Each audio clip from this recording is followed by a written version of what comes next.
Strip Poker, a sizzling game of chance. Here's a program to set you drooling. A card game with multicolour, high-resolution nudes. Poker, along with a range of other classic games such as chess, Monopoly, backgammon, have long been a mainstay and inspiration for early computer games. Along with this history is the knowledge that many of you Commodore 64 owners had long been teenagers and young adults with teenage interests. The C64, with a lot of new technology, was one of the first to make a foray into adult topics, and thus along came Strip Poker, which was so popular that it spawned a sequel of Add-on Girls. Okay, let's not beat around the bush. It is an erotic game which, under the pretext of poker, induces us to unleash a form of voyeurism, provoked by the vision of nude images aimed at creating fantasies and excitement.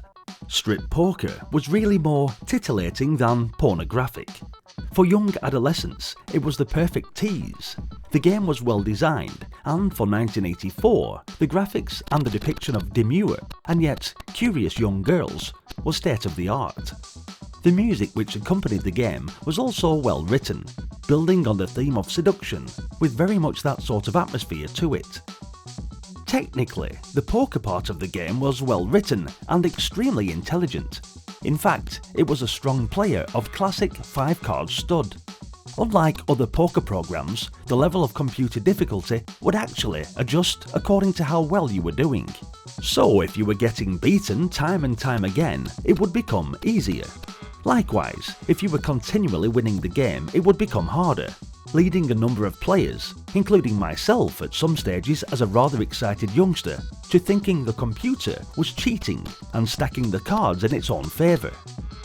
Probably the only frustrating part of the game, and you have to remember that the majority of the players were highly excitable teenage boys keen for the young ladies to get their gear off, was that if you lost after removing an article of clothing, the computer would put the clothes back on again.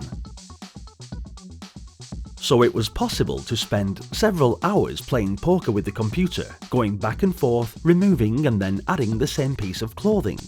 However, through persistence and good poker playing, it was possible to strip the ladies without having to resort to renaming the picture files so that picture 1 became the girl totally naked.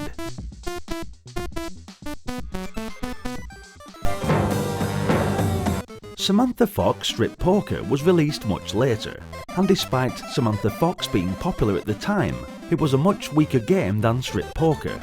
Strip Poker succeeded where Samantha Fox failed. It succeeded in being a genuinely interesting poker game in its own right, without the girls, but with the added elements of seductive atmosphere created by the music, girls and graphics.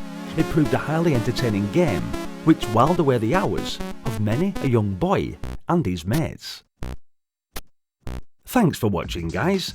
Hit the like button if you enjoyed the video, and let me know, in fact, don't let me know your experience with this game in the comments section. For once, keep it to yourself. What you should do though, is definitely subscribe to the channel, and also check out the aforementioned Samantha Fox Strip Poker, which I'll link through now on the end titles. As always, your continued support means the world to me, and for that, I am forever grateful. Hopefully, I'll see you all in the next one. Until then, bye for now.